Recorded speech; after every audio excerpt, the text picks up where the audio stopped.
कोई ना, अब हो जाएगी। ऑल राइट, सो स्टार्ट करें। चलो भाई। तो लास्ट आपको यस याद हो तो सर। हमने कंटिन्यूस मासेस के केस में हम निकाल रहे थे। याद आ रहा है कुछ ऐसा? अरे ग्रेविटेशनल फील्ड निकालना सीख रहे थे ना हम लोग।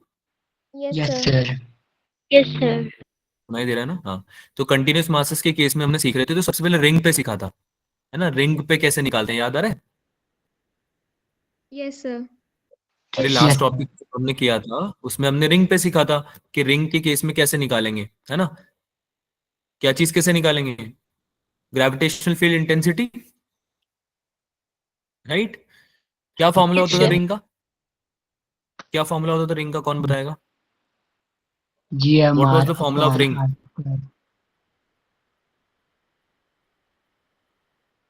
Sir I G is equals to G X आता है X square plus R square 3/2।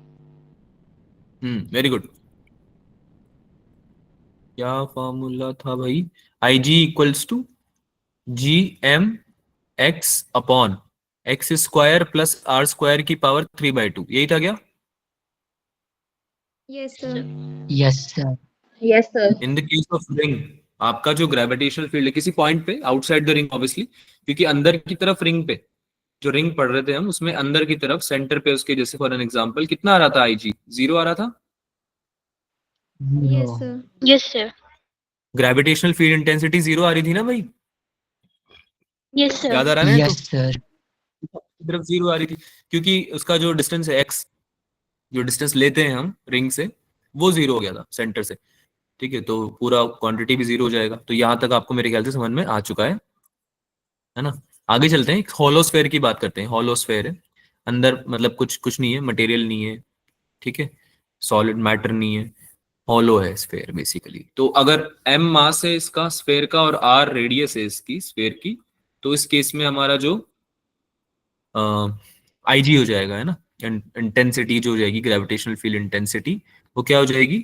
अंदर की तरफ तो हो जाएगी 0 स्फेयर के अंदर, जैसे रिंग में हो रही थी अंदर, है ना? जैसे इसको आप चार्जेस से भी रिलेट कर सकते हो। क्या इलेक्ट्रिक फील्ड होती है अंदर की तरफ होलोस्फेयर में? इलेक्ट्रोस्टैटिक्स पढ़ा नो हुआ है ना सबने? No sir. No sir. No sir.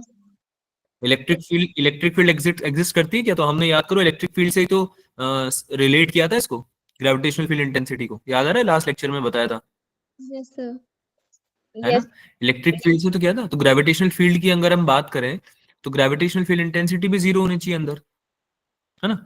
तो जब तक कि आपका यस सर। सरफेस नहीं आ जाता, होलोस्फेयर का सरफेस जब तक नहीं आ जाएगा, तब तक आपकी ग्रेविटेशनल फील्ड इंटेंसिटी 0 रहती है होलोस्फेयर के केस में, है ना? होलोस्फेयर के केस में क्योंकि कोई मास भी नहीं है क्योंकि अंदर, ठीक है, होलो है ना क्योंकि। तो इस पे शेल थ्योरम भी लगा सकते हैं हम, ये चीज समझने के लिए, अभी आगे बताऊंगा मैं।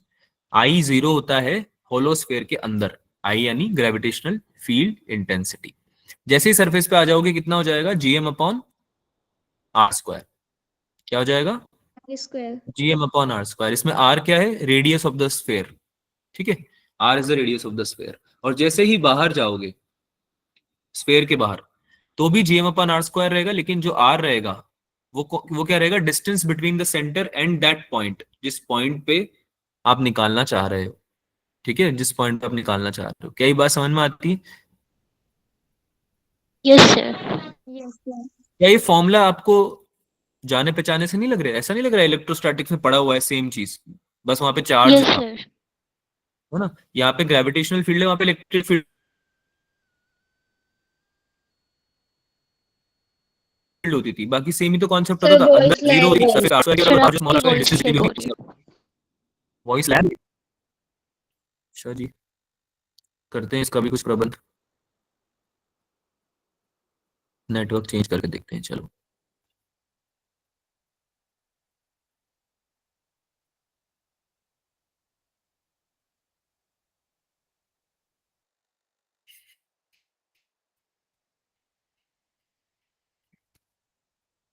ऑलराइट, अभी आवाज आ रही है? Yes sir. क्लियर आ रही है? यस सर क्लियर आ ओके कूल, चलो। तो क्या बात कर रहे थे हम लोग कि हमने इलेक्ट्रोस्टैटिक्स में भी सिमिलर चीज ही पढ़ी थी कि अंदर होलोस्फेयर के सरफेस पे और बाहर जो फॉर्मूला रहता है वो रिलेट कर पा रहे हो? सिमिलर सा दिख रहा है? Yes, Yes, sir. sir.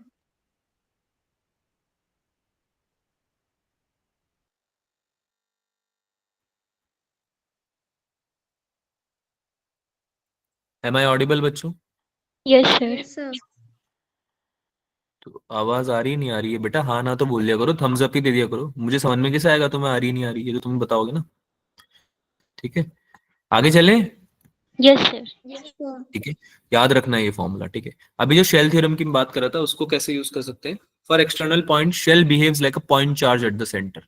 जो बाहर वाले पॉइंट्स है ना, उनके लिए एक पॉइंट चार्ज की तरह बिहेव करता है आपका शेल। शेल समझ में आता है ना, hollow sphere. Yes, sir. Yes, है ना? sir. अगर वो एक पॉइंट चार्ज बन जाएगा तो ये तो हमने पढ़ा हुआ है ना कि दो पॉइंट चार्ज के बीच में अगर दूरी r है तो gm/r², यही बन जाती है आपकी इलेक्ट्रिक फील्ड इंटेंसिटी, है ना। Yes, sir. तो बिल्कुल एक शेल, एक पॉइंट चार्ज की तरह आप डील कर सकते हो बाहर वाले पॉइंट्स के लिए, ऑब्वियसली जब आपके पास एक शेल है ना, होलो स्फेयर है। ठीक है, तो इसी चीज को शेल थ्योरम भी बोलते हैं। Also shell does not exert any force on the charges present inside it. तो जब हम शेल की बात करते थे इलेक्ट्रोस्टैटिक्स में, तो जो अंदर जो चार्जेस जो भी हैं अगर प्रेजेंट हैं भी सही, तो वो कोई उस पर कोई फोर्स एक्सर्ट नहीं करेगा आपका शेल। ठीक है, अंदर की तरफ जो उसका इफेक्टिव जीरो रहेगा। क्यों? क्योंकि कैंसिल आउट हो जाती थी, याद करो।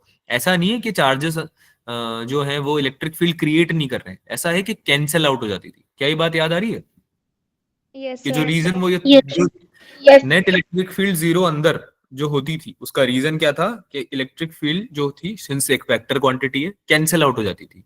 क्या ये बात याद आ रही है? Yes, sir. है ना, तो उसका इफेक्ट नहीं होता था, जीरो होता था। तो बस इस चीज को याद रखते हुए फॉर्मूला याद रखेंगे, है ना। फॉर्मूला के हिसाब से अगर आप ग्राफ बनवाओगे आपसे, है ना, जैसे कि मैंने आपको बताया था कि अगर इन्फिनिटी से लेके आ रहे हैं हम, इन्फिनिटी से कोई चीज लेके आते हैं, सिंस ये इन्फिनिटी से आ रहा है ना भाई, ग्रेविटेशनल फील्ड इंटेंसिटी की जब बात करते हैं तो रेडियली इनवर्स होता है ना डायरेक्शन। Yes, sir. कल बताया था, है ना, अंदर की तरफ होगा, अंदर की तरफ। तो इसका मतलब ये एक ही बात हुई कि इन्फिनिटी से आ रहा है, Yes, sir. इन्फिनिटी से आ रहा है। तो जब इन्फिनिटी से आता है तो हम माइनस साइन के साथ यूज करते हैं, है ना, नेगेटिव वैल्यू होती है, मतलब ये बात समझ में आती है ना, नेगेटिव Yes, वैल्यू। sir. तो नेगेटिव वैल्यू की वजह से हम ग्राफ नीचे से स्टार्ट करेंगे, यहां से कहीं। अब देखो, अगर हम आर और आई के बीच में ग्राफ बनाते हैं, तो जब आर की वैल्यू जीरो होगी तो इसका मतलब सेंटर पे है आपका, है ना, जो पॉइंट है जिसपे इंटेंसिटी निकालनी है आपको, वो कहाँ है? सेंटर पे है। तो अभी हमने डिस्कस किया कितनी वैल्यू होगी आई की? जीरो होगी व्हेन आर Zero. इक्वल्स। ठीक है, तो आपका ग्राफ चालू ही नहीं होगा। चालू कब होगा? जब R equals to capital R हो जाएगा, है ना, सरफेस पे जब तुम आ जाओगे, जब सरफेस पे आ जाओगे तब स्टार्ट होगा gm/r² से, है ना।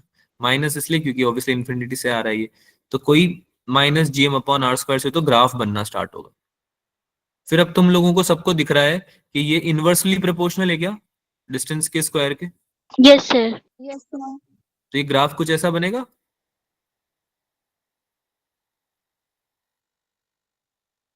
अरे हाँ ना Yes, sir. बोलो भाई, Yes, sir. समझ में आ रहा है? समझ में आ रहा है क्या बोल रहा हूँ? Yes. Yes, sir. किसका ग्राफ होता है ये? Intensity versus distance. नहीं, क्या सेम ग्राफ हमने पहले भी कहीं पढ़ा है? Yes, sir. किसमें? Gravitational field में. सर इलेक्ट्रिक फील्ड वाले में पढ़ा था। इलेक्ट्रिक फील्ड वाले में पढ़ा था। Yes, Yes, sir. sir. बहुत बढ़िया, ठीक है, ओके, कूल कूल कूल। ठीक है, तो ये ग्राफ पे भी क्वेश्चंस आ जाते हैं। ठीक है, मैंने इसलिए लास्ट टाइम भी बताया था, इस बार भी बता रहा हूँ मैं। ध्यान रखना, अगर ग्राफ पे क्वेश्चंस आते हैं तो छोड़ के मत आना। तुम लोगों को बस प्लॉट करनी है वैल्यूज, फॉर्मूला आपको याद होगा, जहां तक मैं अज्यूम कर रहा हूँ आप लोग याद करके जाओगे फॉर्मूला। ठीक है, तो ऐसा मत करना कि आप लोग इग्नोर कर दे रहे हो ग्राफ के क्वेश्चंस को, डू नॉट डू दैट। ठीक है, अच्छा, हाइपर बोला होगा ये? Yes, sir. हाइपर बोला होगा 1/r²? अरे हाँ ना बोलो Yes, भाई। sir. Yes, sir. पैराबोला और हाइपरबोला थोड़ा तो समझ में आने लगा होगा अब तो, नहीं आता? Yes, one sir. By R B और 1/r² भी दोनों हाइपरबोला होते हैं, बस 1/r² थोड़ा स्टीप होता है, स्टीपर होता है ना, शार्प होता है, स्टीप होता है। ठीक है, तो ये दोनों चीजें याद रखना, कुछ भी सवाल बन सकता है आपको समझ में आना चाहिए सब चीजें। स्ट्रेट लाइन की इक्वेशन पता होनी चाहिए, हाइपरबोला की पता होनी चाहिए, पैराबोला की पता होनी चाहिए। पैराबोलिक भी देखे ना हमने, कितने सारे ग्राफ पैराबोलिक आए हमारे आंसर्स में, है ना। अब तुम सोचते हो कि सर हमने तो सब पढ़ लिया था फिर भी मार्क्स नहीं आए, तो इसलिए नहीं आए बेटा क्योंकि सब चीजें नहीं पता है आपको, कुछ ना कुछ चीज छूट जाती है। अब उसी पे क्वेश्चन आ जाएगा तो कैसे करोगे। और क्वेश्चनर बहुत ही कम ऐसा होता है कि आपको डायरेक्टली सवाल पूछ ले फॉर्मूले पे बेस्ड, कुछ ना कुछ तो ऐसा देगा जो आपकी नॉलेज को टेस्ट करेगा, है ना। तो ये सब चीजें आनी चाहिए, ग्राफ भी समझ में आनी चाहिए, ठीक है। सॉलिड स्फेयर की बात करते हैं। सॉलिड स्फेयर यानी अंदर भी मास है, राइट। अब अंदर भी मास है ना। आपका पूरा जो ऑब्जेक्ट है उसमें सरफेस के अलावा अंदर की तरफ भी मास है, तो अब अंदर जीरो होगा क्या gravitational field intensity. Yes sir. अंदर जीरो कैसे होगी बेटा, अगर अंदर मास है तो। क्या इलेक्ट्रिक फील्ड जीरो होती थी सॉलिड Yes, sir. स्फीयर के अंदर। ऐसा मत करो यार, पूरे साल पढ़ाई करके और ऐसे लास्ट में भूलो मत सब चीजें। अरे याद आ रहा है कुछ, इलेक्ट्रोस्टैटिक्स पढ़ाया था तब। Yes, sir. क्या सॉलिड स्फीयर के अंदर इलेक्ट्रिक फील्ड होती है। Yes, sir. पक्का। तमन क्लास में हो Yes, sir. तो जवाब क्यों नहीं आ रहा है।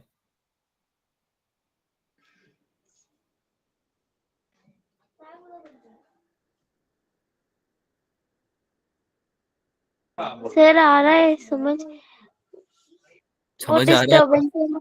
नहीं सर, वो भाई ऊंची ऊंची बोल रहे हैं ना, तो इसलिए माइक नहीं अनम्यूट कर रही ना। ईयरफोन नहीं है क्या। है सर। ईयरफोन यूज करो, उसमें आवाज कैंसिल हो जाती है काफी सारी, ठीक है। और ओके। कोई दिक्कत नहीं है, अगर डिस्टरबेंस भी आ रहा है तो कोई दिक्कत नहीं है, पूरे टाइम ऑन अनम्यूट थोड़ी करना है, बीच में आंसर करने के लिए करना है, ठीक है। आपको यस या नो तो बता सकते हो ना एटलीस्ट, क्योंकि बाकी बच्चे तो बोलते नहीं है। इनको तो मैं थक चुका हूँ बोल बोल के कि बेटा आंसर कर दिया करो, रिप्लाई कर दिया करो, पता नहीं क्या करते हैं। लेकिन जो बोलते हो तो बोलो भाई। यस सर, ठीक। Yes motivate sir. मैं तुम लोगों को अब लास्ट के महीनों में कि भाई बात आप आंसर करो। सॉलिड स्फीयर पढ़ा है, इलेक्ट्रोस्टैटिक्स पढ़ी हुई है, इलेक्ट्रोस्टैटिक्स चैप्टर पढ़ा है सबने। Yes sir. हाँ? Yes sir. क्या बोल रहे हो? क्या सिंपल सा क्वेश्चन पूछा मैंने कि कोई एक सॉलिड स्फीयर अगर दे दूंगा तुम्हें, तो उसके अंदर की तरफ, inside the sphere when R is less than capital R, उस केस में आपका अंदर इलेक्ट्रिक फील्ड आता है या नहीं आता है। ये क्वेश्चन है सिंपल सा, जीरो रहता है या कुछ होता है। सर जीरो नहीं होता।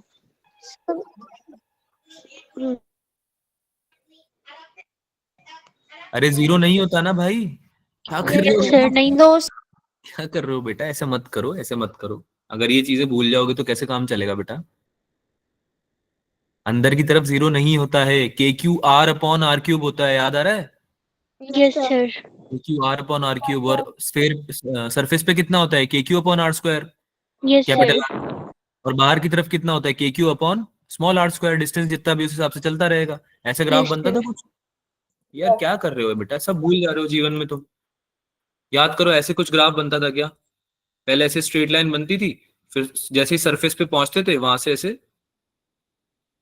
स्ट्रेट लाइन नहीं बनती थी, कर्व बनता था। इलेक्ट्रिक फील्ड का ऐसे ही निकालते थे सॉलिड स्फीयर के अंदर, यस। Yes sir. ठीक है। तो ये ऐसे ही तो बनेगा, इसका ट्रेस बनेगा बेटा उल्टा, है ना। इसका उल्टा उल्टा बन जाएगा। मतलब जब हम बात कर रहे हैं इंटेंसिटी की, ग्रेविटेशनल फील्ड इंटेंसिटी की, तो देखो सेम ही तरह से रिएक्ट करेगा ये भी ग्रेविटेशनल फील्ड इंटेंसिटी, बस ये ग्राफ के मतलब एक्स एक्सिस के नीचे बनेगा, ठीक है। इसी चीज का मिरर इमेज ले लो। याद करने का दूसरा तरीका है, वैसे याद करने की जरूरत नहीं है, आप फॉर्मूला आता है आपको तो आपको ग्राफ बनाना भी आना चाहिए, बट स्टिल अगर भूल जाते हो या जल्दबाजी में याद रखना है, जल्दी जल्दी करना है क्वेश्चन, तो आप ऐसे याद रख सकते हो कि जो इलेक्ट्रिक फील्ड वाला ग्राफ था ना, उसका मिरर इमेज ले लो। क्या मिरर इमेज का मतलब समझ में आता है तुम्हें। यस सर उल्टा। हाँ उल्टा, जैसे कि यहाँ पे हमने बनाया। अब ये जो ग्राफ बनाया है तुमने नीचे की तरफ, यहाँ तक कुछ नहीं, फिर यहाँ से ऐसे ग्राफ, तो ये उसका इलेक्ट्रिक फील्ड का भी तो ऐसे होता है, यहाँ तक कुछ नहीं, फिर ऐसे एकदम से कर्व आता है। Yes sir. तो इसको याद रखो ना यार, इन चीजों को। इलेक्ट्रोस्टैटिक्स तो कम से कम याद रहनी चाहिए ना बेटा आपको, इलेक्ट्रोस्टैटिक्स ही भूल जाओगे तो कैसे काम चलेगा। तो इसको सॉलिड स्फीयर के केस में आप क्या करोगे, मिरर इमेज बना के और वैसे कर मतलब वैसे भी याद रख सकते हो, ठीक है। वैसे तो इसकी कोई जरूरत नहीं पड़ेगी हमें, क्योंकि हमें फॉर्मूला समझ में आता है, वी रिमेम्बर द फॉर्मूला, ठीक है। अंदर की तरफ जो आपका ग्रेविटेशनल फील्ड होगा दैट वुड बिकम कितना, gm into R upon R cube, जैसे कि वहां होता Yes, था sir. इलेक्ट्रोस्टैटिक्स में, है ना। सरफेस पे हो जाएगा gm अपॉन आर स्क्वायर, और बाहर की तरफ क्या हो जाएगा, gm अपॉन आर डैश का स्क्वायर, यानी आर डैश होनी डिस्टेंस, ऑब्वियसली सेंटर से डिस्टेंस ऑफ द पॉइंट, है ना, जिस पे निकाल रहे हैं हम। इज दिस क्लियर बच्चों? Yes, sir. ठीक है, Yes, sir. तो बेसिस पे हम ग्राफ भी बना सकते हैं। चलें आगे चलें। Yes, sir. Yes, sir. Same ही फॉर्मूला है, कुछ याद रखने की जरूरत नहीं है, जो जैसे इलेक्ट्रोस्टैटिक्स में था वैसे ही इसमें भी होगा। ठीक है, चलो भाई अगला Sir, टॉपिक ये करते हैं। की intensity है ना? हाँ, gravitational field intensity. Okay, sir. ठीक है, हाँ भाई, एक्सेलरेशन ड्यू टू ग्रेविटी की बात करते हैं। अब एक्सेलरेशन ड्यू टू ग्रेविटी, वैसे तो तुमको एक चीज पता है कि जो ग्रेविटेशनल फोर्स होता है वो mg के बराबर होता है।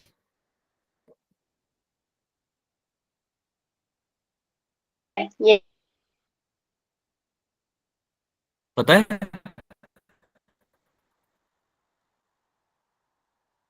Yes, sir. Yes, sir.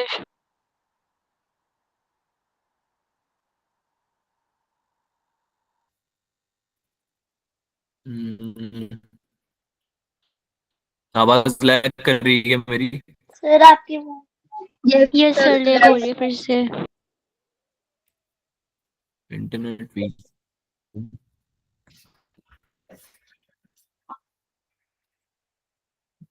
give me a second, I'll change my network.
Am I audible बच्चों? अभी Yes. आवाज आ रही है क्या? Yes, sir. Yes, sir. I Yes, think sir. ठीक audible आ रही है आवाज। अभी आनी चाहिए। थोड़ा इंटरनेट का ज्यादा इशू हो रखा है मेरी तरफ। चलो कोई ना।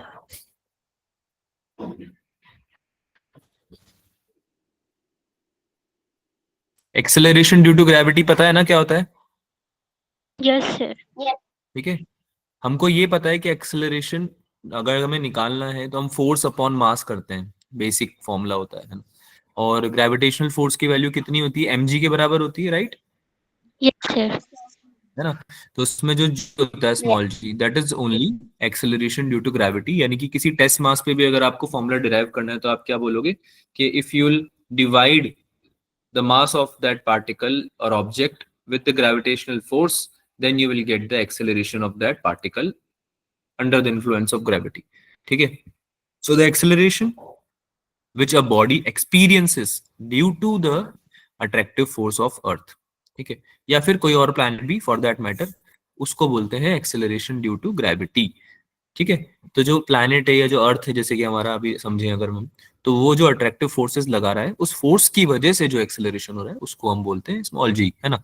ऑल्सो अगर आप नोटिस करोगे तो सेम चीज आईजी भी होती थी क्या? इलेक्ट्रिक ग्रेविटेशनल फील्ड इंटेंसिटी भी सेम चीज होती थी क्या? Yes. लास्ट Yes, क्लास में sir. बताया था मैंने, है ना। So that's why I G is same as small G, है ना। यानी कि ग्रेविटेशनल फील्ड इंटेंसिटी को आप ऑलमोस्ट ऑलमोस्ट क्या मतलब आप वही सेम। Is this clear? समझ में आई ये बात? Yes, sir. आवाज नहीं आ रही? Sir, बीच लैग में हो रही है कट बार-बार। लैग हो रही है? सर Sir, स्क्रीन पे जा रही है। Yes, sir. Lag. स्क्रीन भी जा रही है? स्क्रीन स्क्रीन Yes, दिख रही है? sir. सर स्क्रीन तो दिख रही है। स्क्रीन विजिबल है क्या? स्क्रीन दिख रही है, आवाज लैग हो यस सर, रही है। विजिबल है, विजिबल है। Sir, voice lag Okay, हो रही cool. है. Let me change the network again. Maybe it will work. ठीक है. So अभी आ रही है आवाज?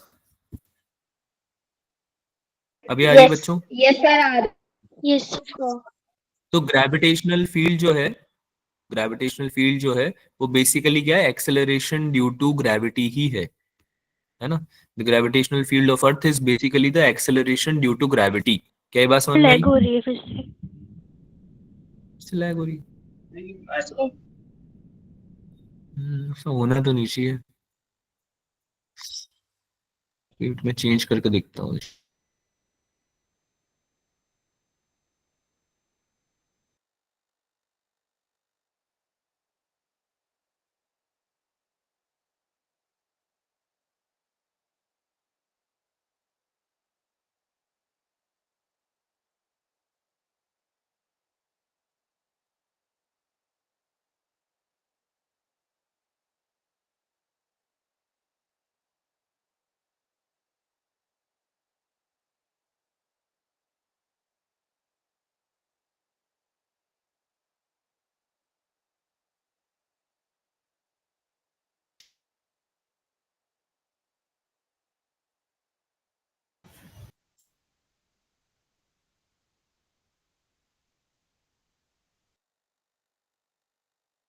ठीक है.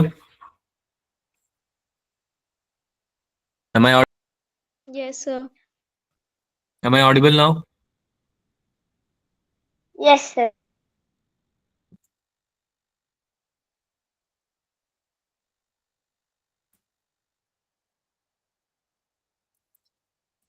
सर स्क्रीन दे। Sir, फिर से lag हो रही है.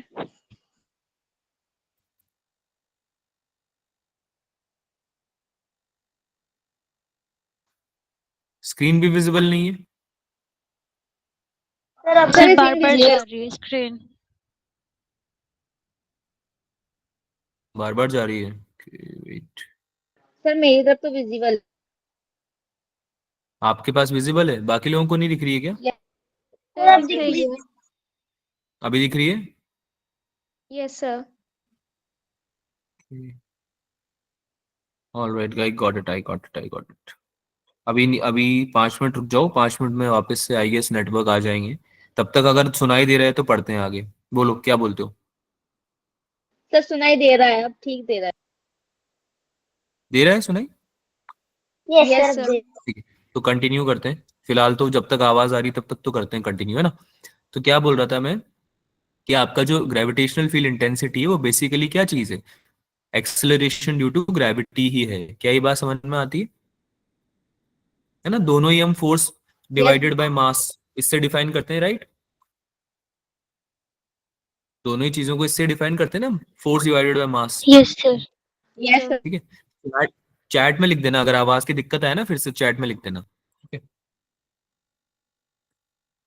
आगे चलें? यस आगे चलें. ठीक है, चलो भाई. तो जैसे कि हम यहाँ पे अर्थ के केस में कुछ चीज समझते हैं. ठीक है, स्मॉल जी की वैल्यू हम निकालना सीख रहे हैं. स्मॉल जी की वैल्यू वैसे फोर्स अपॉन मास तो होती है, तुम्हें समझ में आ गया है. ठीक है, एक्सेलरेशन होता है ये. ठीक है, अगर आप अर्थ के केस में देखो ध्यान से, ये हो जाएगा इसका कैपिटल आर, यानी कि अर्थ की रेडियस, है ना? ये जी जो है वो कहां से है? अर्थ के सरफेस से. कहां से है ये? अरे अर्थ बोलो. के सरफेस। सरफेस से, है ना? लेट्स से कि कोई पॉइंट अर्थ के अंदर एग्जिस्ट करता है, कोर में एग्जिस्ट करता है लेट्स से, या मेंटल में एग्जिस्ट करता है, मतलब अंदर की तरफ एग्जिस्ट करता है, सरफेस पे नहीं है. सरफेस से डी डिस्टेंस दूर है. सरफेस से डी डिस्टेंस दूर है. अगर सरफेस पे हुआ तो जीएम अपॉन आर स्क्वायर हो ही जाएगा. ये तो सबको समझ में आता होगा. 9.8 मीटर पर सेकंड स्क्वायर होता है. Yes sir. Yes, sir. ये वैल्यू 9.8 होती है ना? कैसे निकाली? कैसे निकाली? 9.8 मीटर पर सेकंड स्क्वायर कैसे निकाली? अरे आवाज आ रही है बच्चों? सर वो यस सर। ग्रेविटेशनल कांस्टेंट की वैल्यू डाल के मास ऑफ अर्थ की और रेडियस ऑफ अर्थ की वैल्यू डाल के। Very good. कितना होता है मास ऑफ अर्थ? 9.1 into 10 के पावर माइनस। कितना होता है मास ऑफ अर्थ? कितना होता है भाई साहब, भूल गए हो? 5.97 इंटू 10 की पावर 24।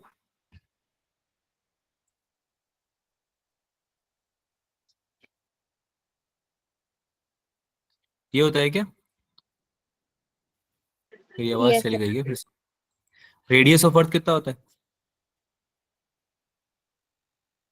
अप्रोक्सीमेटली बता दो। 6.4। इतना होता है क्या, या गलत है ये?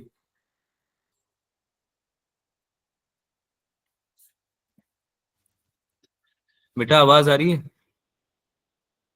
यस। अप्रोक्सीमेटली इतना ही होता है क्या? 6378 अराउंड होता है ना?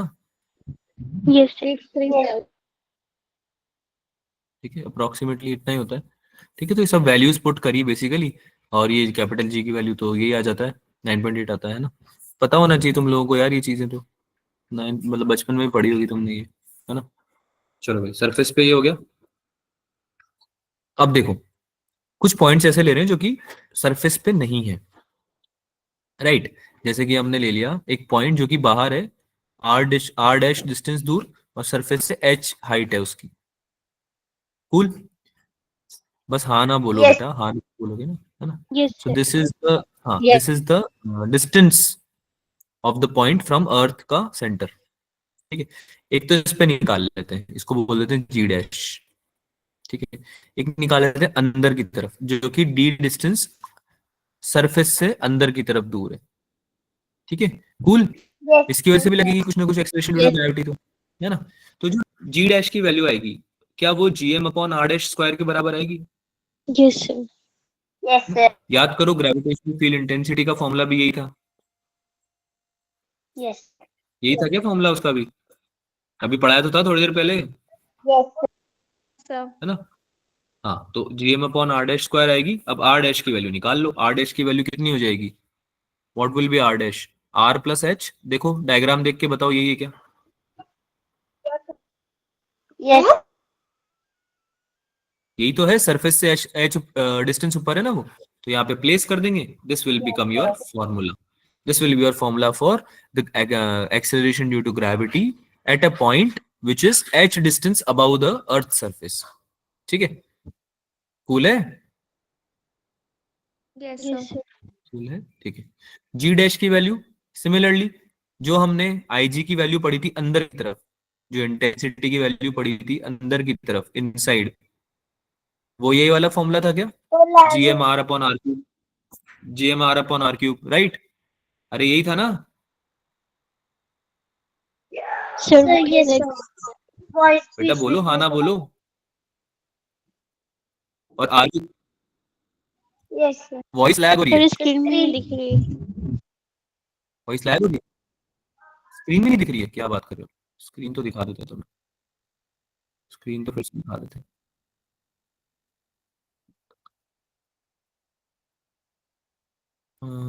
अभी बताना फिर से, ये स्क्रीन दिख रही है या नहीं?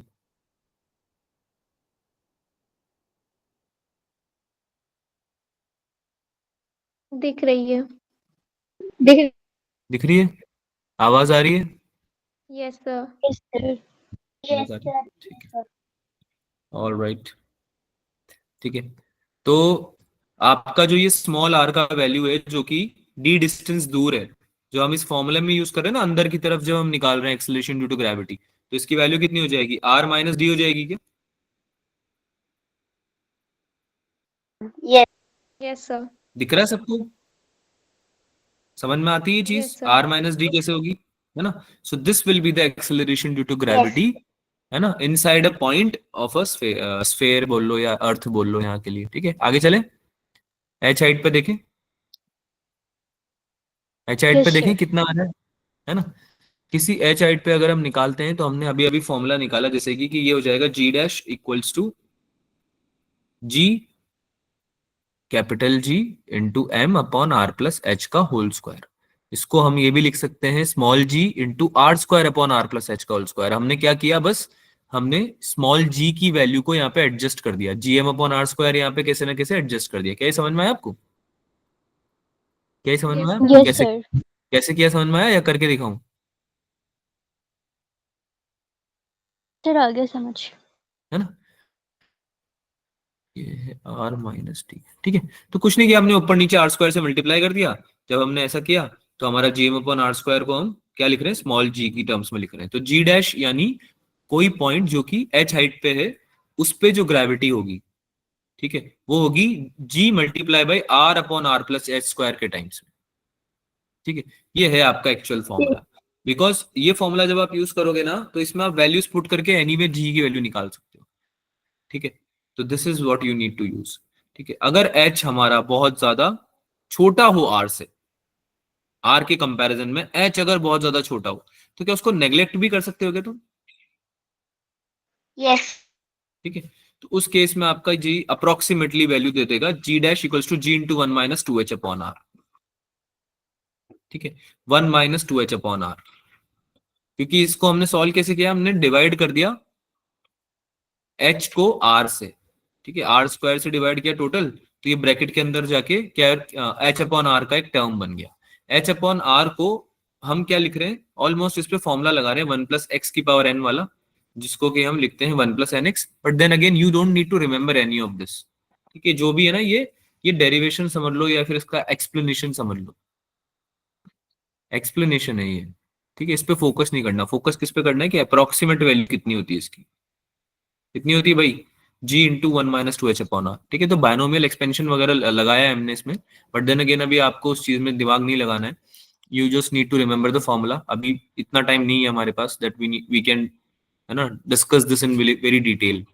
ठीक है, और 100% करेक्ट फॉर्मूला क्या होता है, ये वाला। इसमें कोई अप्रोक्सीमेशन यूज नहीं किया गया। क्या इन दोनों में डिफरेंस समझ में आ रहा है बेटा?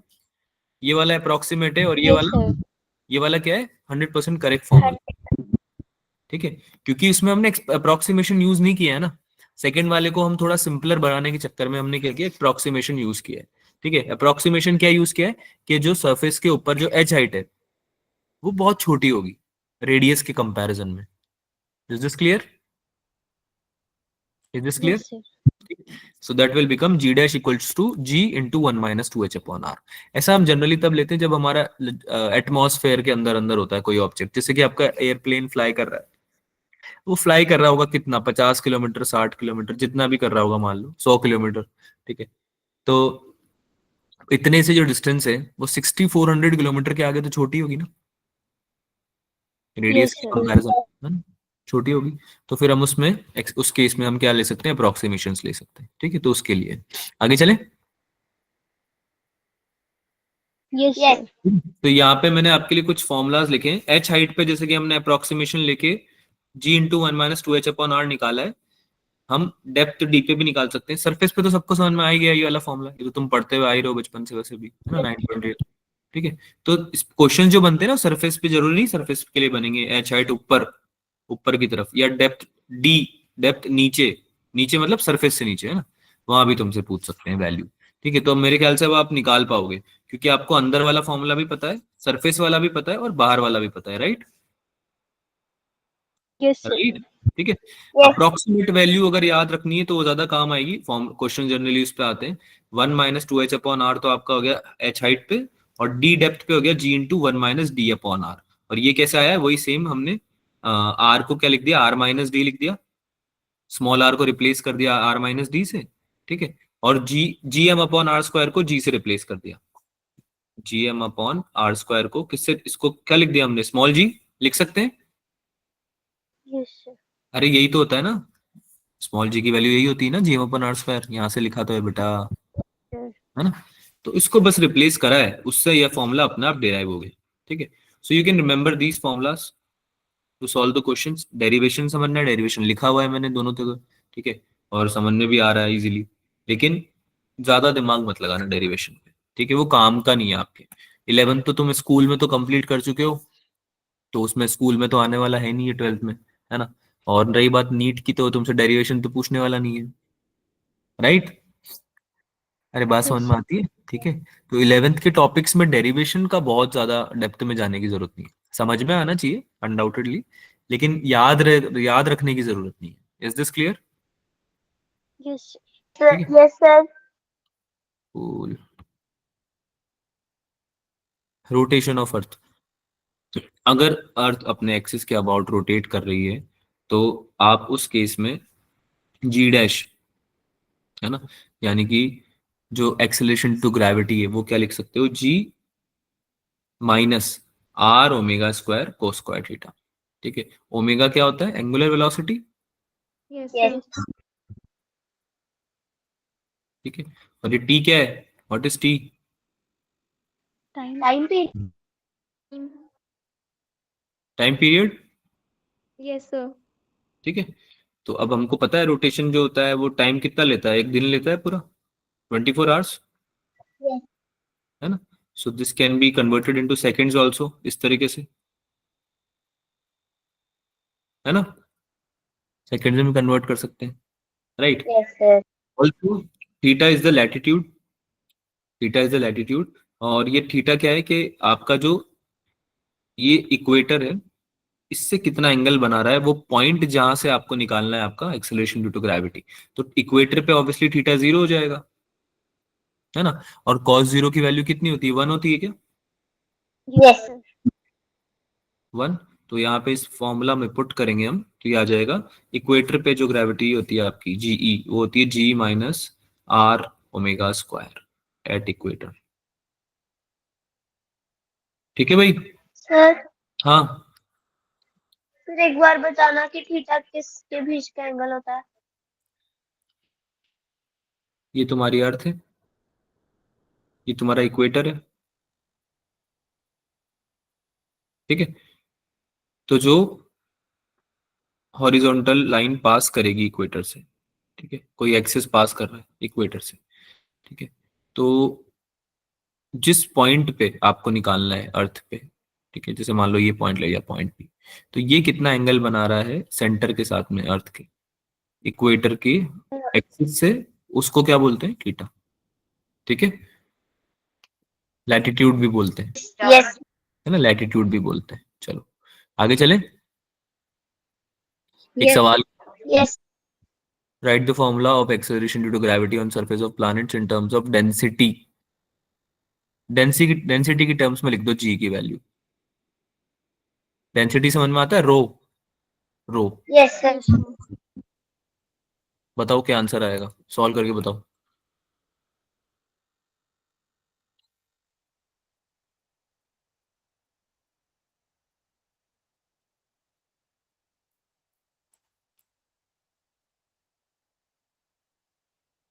अनम्यूट करके भी बता सकते हैं आप, चैट में भी लिख सकते हैं।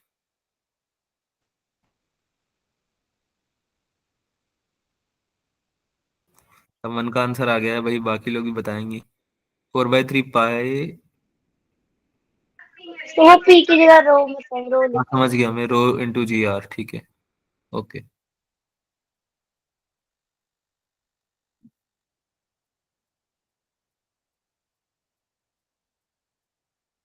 बढ़िया बेटा, बढ़िया, सही है।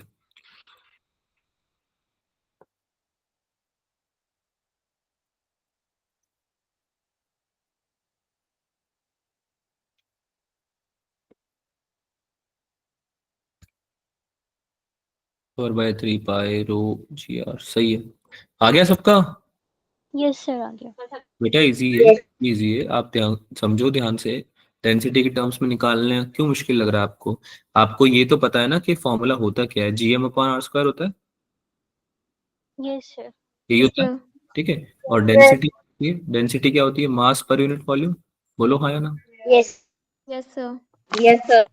तो अगर density mass per unit volume होती है तो मास को तुम डेंसिटी मल्टीप्लाई बाय वॉल्यूम से रिप्लेस नहीं कर सकते क्या, यस सर। है ना, क्रॉस मल्टीप्लाई करके। तो यहाँ पे रिप्लेसमेंट कर दो, जी इक्वल्स टू क्या हो जाएगा, जी अपॉन आर स्क्वायर, इसको मल्टीप्लाई किससे करना है, रो इंटू वी से, यानी वॉल्यूम कितना होता है स्फेयर का, 4/3. 4.3 पाई आर की। यही होता है क्या, Yes, sir. यस ठीक है। So this will become 4/3 pi into R, कितना क्यूब? Yes sir. क्या बात हो गई? सही तो लिखा है, yes sir. Multiply by rho, yes R square से ये कट जाएगा क्या? यस सर। और ये कट जाएगा, ठीक है। So this will become G into rho into R, है ना, और आगे क्या आ जाएगा? 4/3 पाई आर। आर, लिख तो दिया यार, 4 pi into G into rho into R, यही तो आ रहा है, यस सर। यस। ठीक है। कोई डाउट इसमें? आगे चले। Yes no sir. Yes. Gravitational potential energy, अगला टॉपिक। क्या होती है gravitational potential energy?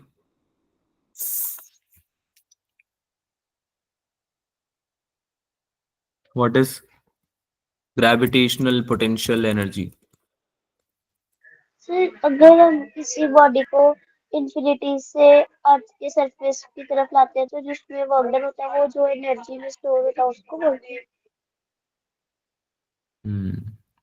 Potential energy का मतलब ये है कि अक्वायर्ड एनर्जी है या स्टोर्ड एनर्जी है, यही पढ़ते आ रहे हैं हम, यस सर। है ना, स्टोर्ड यस। एनर्जी या अक्वायर्ड एनर्जी, ठीक है। तो ऑब्वियस सी बात है कि ग्रेविटेशनल पोटेंशियल एनर्जी भी तो यही होगी कि जब हम मान लो किसी पार्टिकल को इन्फिनिटी से लेके आ रहे हैं, या फिर कोई पार्टिकल जब वो एनर्जी जो पोजेस करता है जो कि पोजीशन के चेंज होने से अक्वायर होती है या स्टोर होती है। कोई मैसिव ऑब्जेक्ट जो है, ठीक है, जब उसकी पोजीशन चेंज होगी ग्रेविटेशनल फील्ड के इन्फ्लुएंस में, पोजीशन चेंज होगी तो उसके अंदर जो एनर्जी स्टोर होगी उसी को तो बोलोगे ग्रेविटेशनल पोटेंशियल एनर्जी। नहीं समझ में आई बात? Yes sir. Electrostatic potential energy पढ़ते थे तब भी तो ये पढ़ते थे, किसी चार्ज को जब लेके आओगे आप इलेक्ट्रिक फील्ड के इन्फ्लुएंस में इन्फिनिटी से, तो उसके जो एनर्जी स्टोर होगी सिस्टम में, जो सिस्टम में एनर्जी स्टोर होगी उसी को तो बोलोगे ना इलेक्ट्रोस्टैटिक पोटेंशियल एनर्जी। तो यहाँ पे भी तो सेम होगा ना बेटा? अरे बात समझ, यस। ठीक है। तो कोई भी जो मास का सिस्टम ऑफ मासेस है, उस सिस्टम में एनर्जी स्टोर्ड या energy acquired when the position of a particle और a massive object is being changed in the influence of gravitational field, ठीक है, ठीक है। Yes sir. तो इन दैट केस अगर हम सिस्टम ऑफ मासेस के लिए पोटेंशियल एनर्जी लिखना चाहते हैं, gravitational potential energy, so it becomes U equals to -gm1m2/r, ठीक है। ये आपका फॉर्मूला हो जाता है -gm1m2/r, ठीक है। दिस इज योर फॉर्मूला, क्योंकि फोर्स जो यूज होगा ग्रेविटेशनल फोर्स वो क्या होता है? gm1m2/r² होता है, यस सर। Yes sir. यही होता है, ठीक है।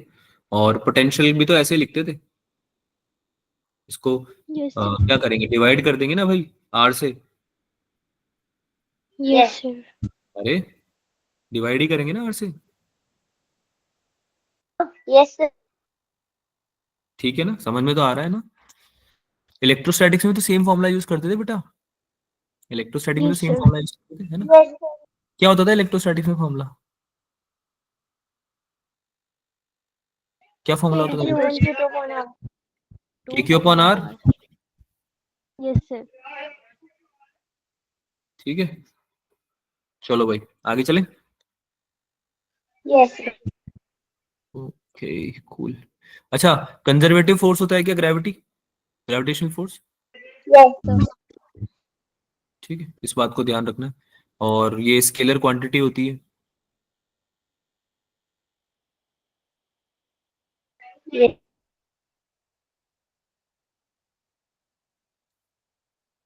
अब कुछ मास कॉन्फ़िगरेशन में दे देता हूं तुम्हें, तुम्हें उसका क्या निकाल के देना है? मुझे ग्रेविटेशनल पोटेंशियल निकाल के देना है, ठीक है, कर लोगे?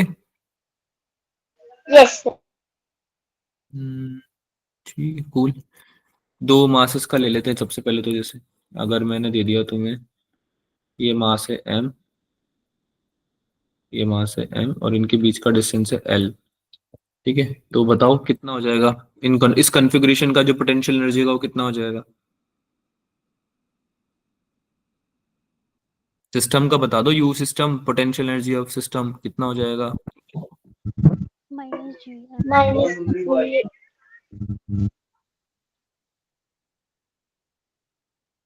कितना? सर दोनों मास सेम है। हाँ ओके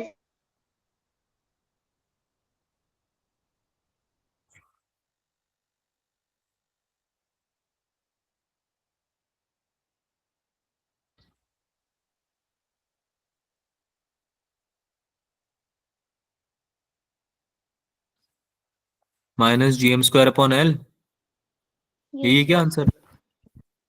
यस क्या हो गया बेटा, यस इसमें क्या डाउट? सर। अभी तो बताया formula, GM1 M2 upon are, यही तो बताया ना, यही बताया ना। Yes sir. सिस्टम का यही हो जाएगा, कितना हो जाएगा? यस ये अगर सिस्टम है पूरा, इफ आप इसको सिस्टम मान लो पूरा, तो कितना हो जाएगा ये? -G × M square upon L, यही होगा क्या? यस एक और करो, M मास है, ये कनेक्टेड है M मास से, और ये भी कनेक्टेड है M मास से। कनेक्टेड मतलब इनके बीच का डिस्टेंस है कुछ, कनेक्टेड मतलब ऐसे कनेक्टेड नहीं। ठीक है, सो ये भी M मास है, ये भी M मास है, इसका भी लेंथ L है, इसका भी L है, इसका भी L है। अब बताओ U सिस्टम कितना होगा? सर इसमें यू नेट निकालना है ना? हाँ जी, सिस्टम का निकालना है, पूरे सिस्टम। ओके। अच्छा, ये जो ऊपर लिखा था, इधर ध्यान दो एक बार, ये जो ऊपर लिखा था कंजर्वेटिव, ये क्यों लिखा था मैंने? क्या मतलब है इसका? मतलब यहाँ पे क्यों पढ़ा हमने ये?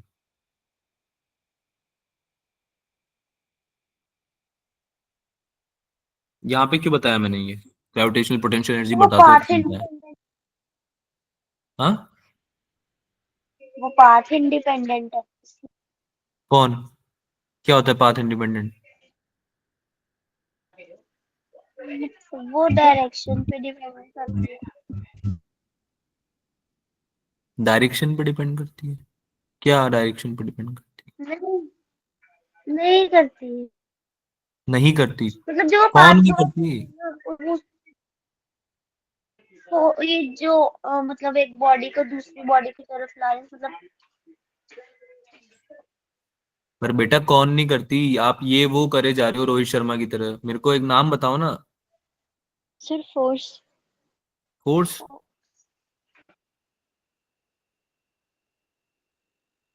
है मेरी ना, आवाज आ रही है? एक बॉडी को दूसरी बॉडी की तरफ। यस सर आ रही है। मैं ये पूछ रहा हूँ कि मैं जब पढ़ा रहा हूँ ग्रेविटेशनल पोटेंशियल एनर्जी, तब मैंने क्यों स्पेसिफाई किया कि मैं जो फोर्स यूज कर रहा हूँ यहाँ पे वो कंजर्वेटिव है या नहीं है?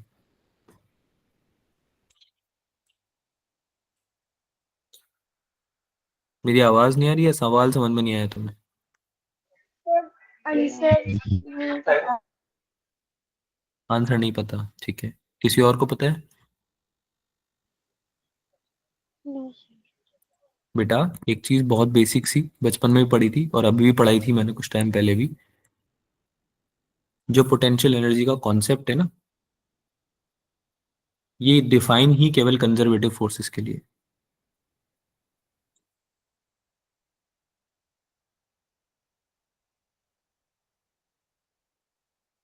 ठीक है,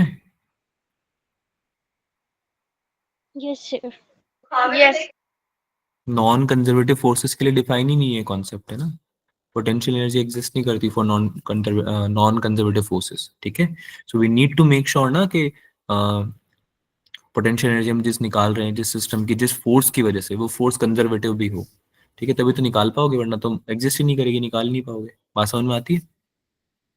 यस सर। यस ठीक है, कूल। इलेक्ट्रोस्टैटिक फोर्सेस हो गए, ग्रेविटेशनल फोर्स हो गया, स्प्रिंग फोर्स हो गया। याद करो पोटेंशियल एनर्जी केवल इन्हीं के केस में पढ़ते थे। फ्रिक्शन के केस में बताया कभी तुम्हें मैंने? फ्रिक्शन के केस में पोटेंशियल एनर्जी डिफाइन करी है हमने? Yes sir. क्या? यस सर, कहाँ करी? No no sir. नहीं करी ना, क्यों? क्यों नहीं करी? सर क्योंकि वो कंजर्वेटिव क्योंकि वो नॉन कंजर्वेटिव है, right? Yes sir. Yes sir. चलो आंसर बताओ। समझ में नहीं आ रहा मुझे ढंग से कि नेटवर्क स्लो है या तुम।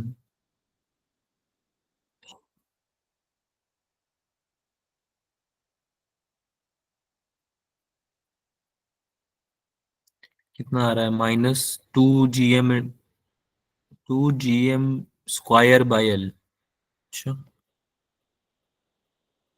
ये आ रहा है क्या बाकी लोगों का भी? सर अभी निकाल रहे हैं।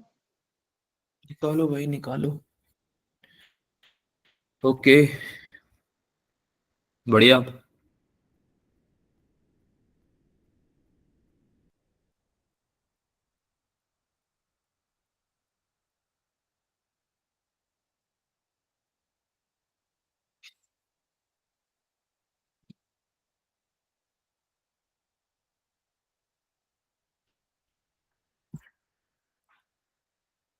क्यों है ये आंसर? मुस्कान या तमन, कौन बताएगा? जो आप लोगों ने सर आंसर मैंने दिया। पहले फोन सर हम्म ये सब करके आ रहा था। सब जैसे 3 है ना, तो मैंने तीनों मतलब जैसे जो सबसे M1 M2 M3 कंसीडर कर लिया ना, तो हम्म M1 से मैंने M2 पर निकालना, M1 से M3 पर निकाला और M2 से M3 पर निकाला, फिर उन तीनों को ऐड कर दिया, तो क्यों मेरा सिस्टम का आ गया। क्यों सर नहीं, क्यों क्योंकि कर दिया है? निकालना था ना। स्केलर है ना, तो जी। रियल नंबर की तरह ऐड कर सकते हैं। हाँ, वेरी गुड वेरी गुड। क्यों? स्केलर क्वांटिटी होती है, क्या होती है?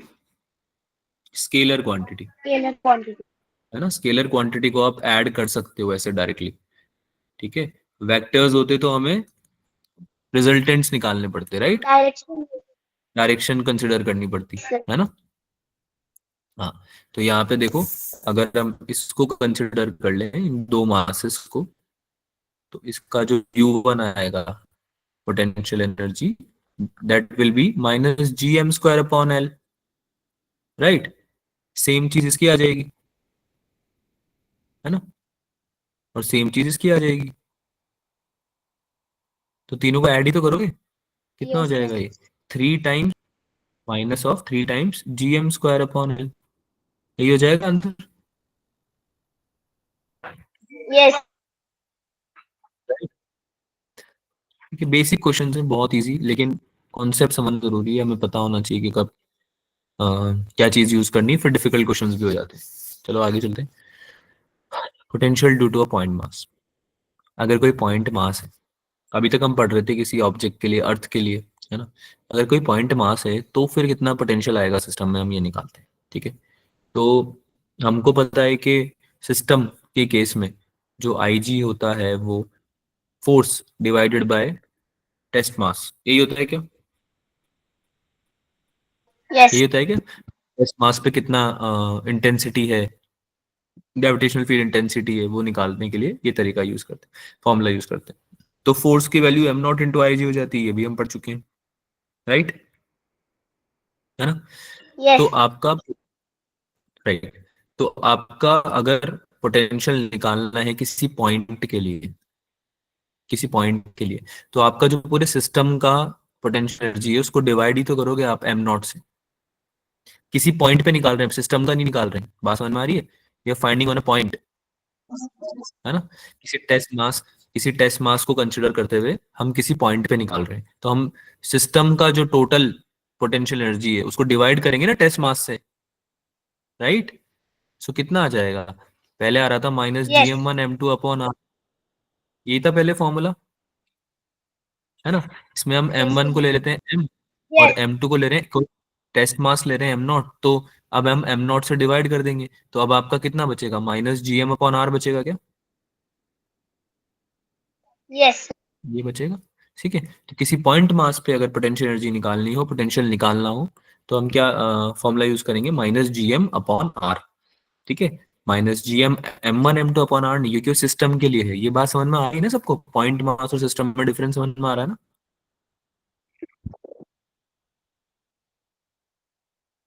आवाज आ रही है?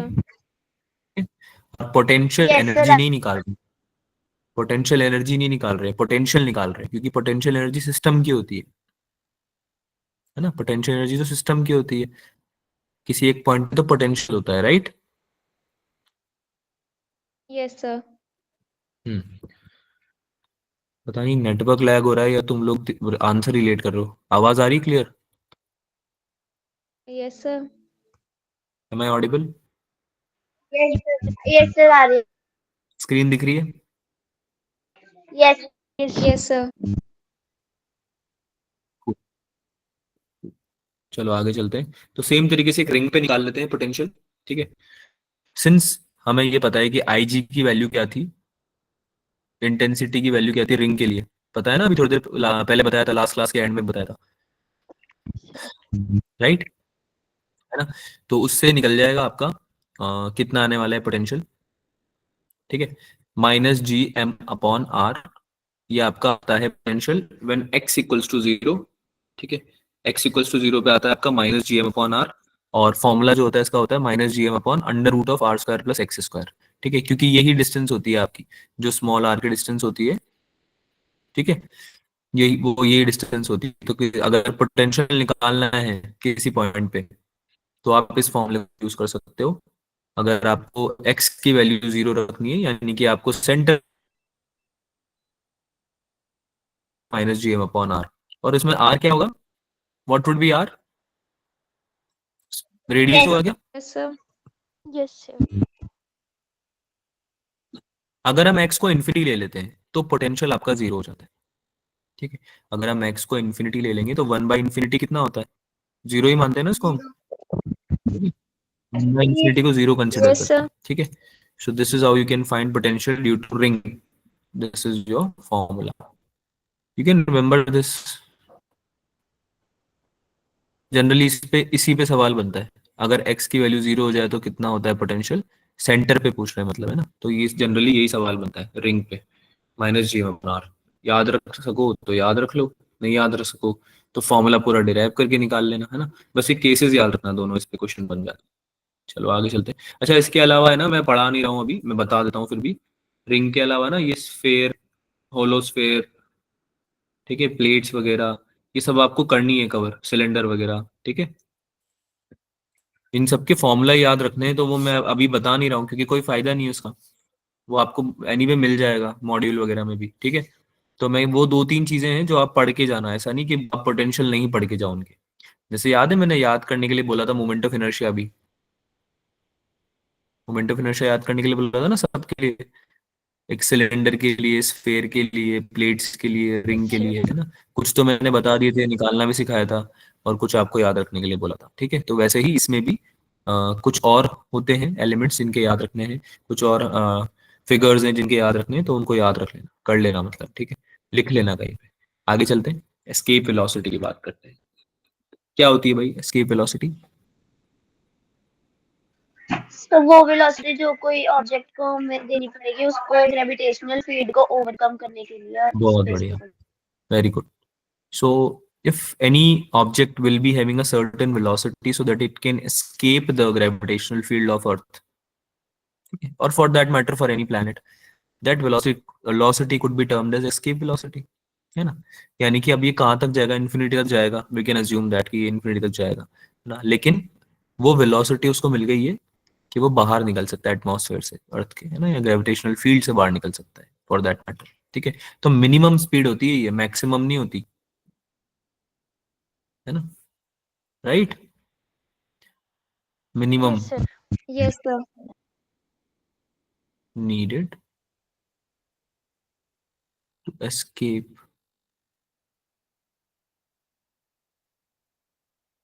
Earth's field, ठीक है भाई। तो m मास है अर्थ का, और लेट्स से रेडियस है उसकी। अब इसको निकालने के लिए हम क्या करते हैं, कंजर्वेशन ऑफ एनर्जी, पढ़ा हुआ है हमने, Yes. पढ़ा हुआ है ना, इनिशियल इक्वल्स टू फाइनल, है ना।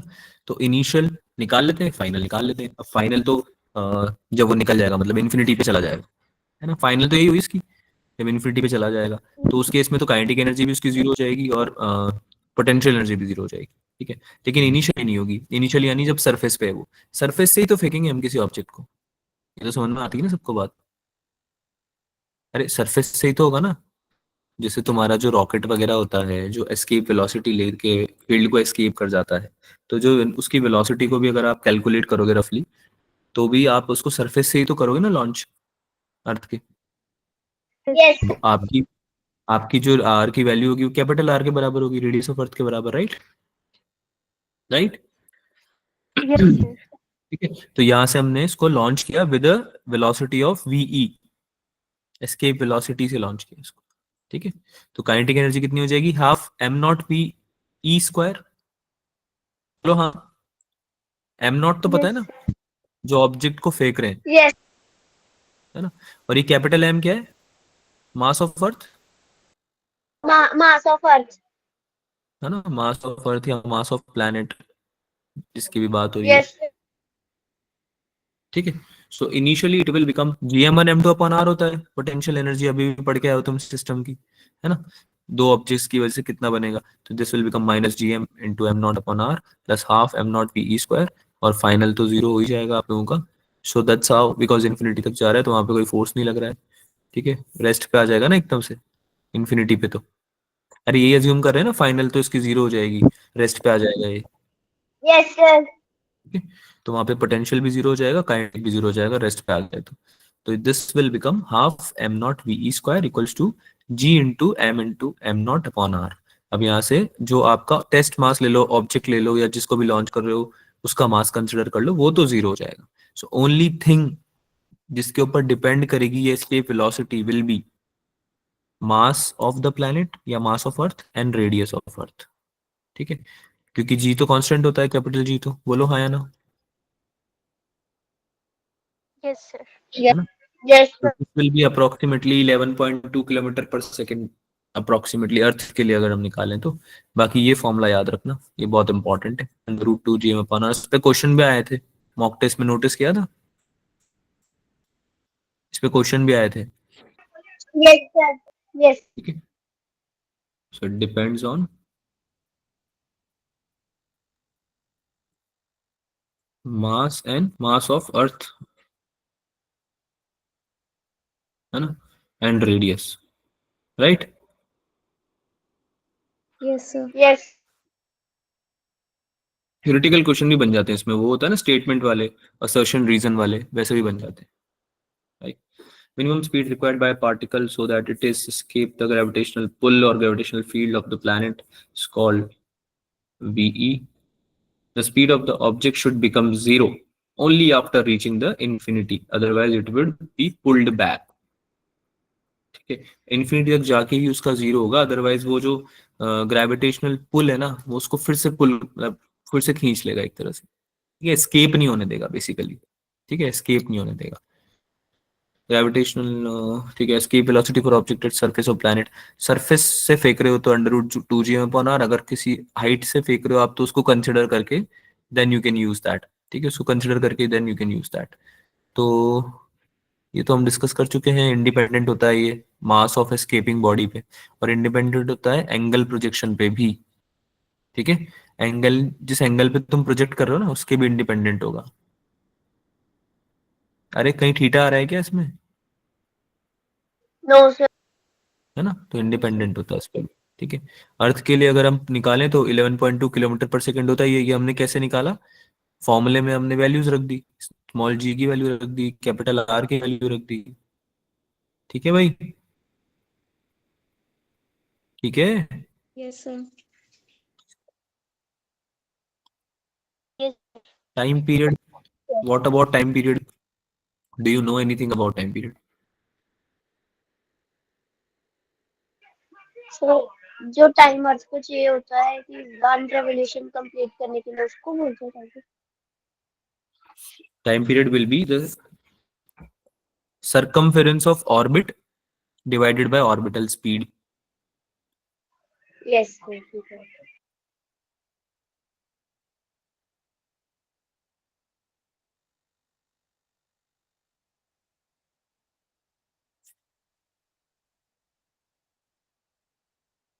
tan की वैल्यूज पता है आपको?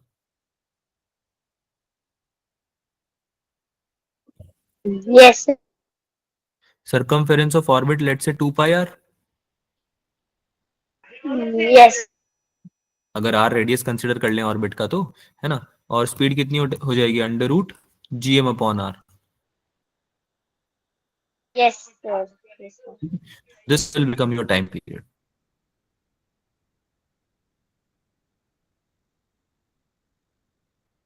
ठीक है, अगर आप नोटिस करो ध्यान से तो जो स्क्वायर ऑफ टाइम पीरियड है इससे भी सैटेलाइट का जैसे हम रेवोल्यूशन कंसीडर करें और डायरेक्टली प्रोपोर्शनल होता है क्यूब ऑफ रेडियस के. हाँ, अब आ गई. कहीं और भी पढ़ा था हमने? तो स्क्रीन चली गई थी, अब आ गई. क्या अब फिर से चली. अभी भी है? क्या लिखा है? नो सर, आ गई सर. अब आ गई. Yes sir. अभी दिख रहा है, क्या लिख रहा है? Square of period of evolution revolution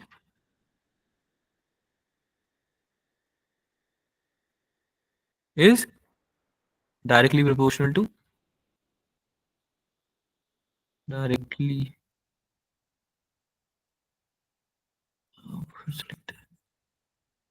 या proportional लिख दो, proportional to cube of किस चीज के, रेडियस रेवोल्यूशन ऑर्बिट, राइट, याद रहेगा ये? Yes. ठीक है, इस पे क्वेश्चन आते हैं. कैपलर्स लॉ पढ़े थे? Yes. कैपलर्स लॉ पढ़े, उसमें भी तो पढ़ा था, याद आ रहा है? Yes sir. ठीक है, सो 2 पाई डिवाइडेड बाय ओमेगा, उससे भी रिलेट करके कभी क्वेश्चंस आ जाते हैं. 2 पाई अपॉन ओमेगा, है ना, यही होता है ना टाइम पीरियड. तो सबसे इंपॉर्टेंट पार्ट तो यही है इसमें, ये वाला. इस पे क्वेश्चंस बहुत सारे बनते हैं, इसको याद रखना.